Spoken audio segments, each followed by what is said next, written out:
You've probably heard about the benefits of having a glass of red wine. It's packed full of antioxidants. It can help you manage your cholesterol levels.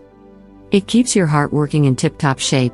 It can help you deal with the common cold. Then there's the fact that red wine's resveratrol can help you manage your weight as long as you control the amount you consume. And while you may hear people talk about how groggy they might feel after a glass of red wine, you might have just assumed it was because the alcohol acts as a relaxant of some kind.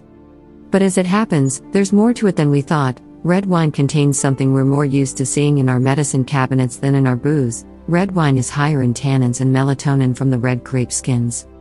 Melatonin is the natural sleep hormone that is found in grape skins. Eating grapes may be helpful as a nighttime snack to assist with sleep.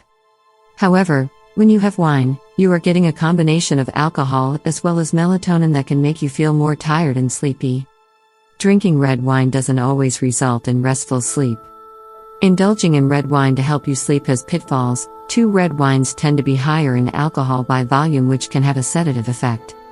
However, the sleep quality is affected and may lead to a disrupted night of sleep. There's another reason not to turn to red wine as a sleepy time supplement instead of reaching for the melatonin.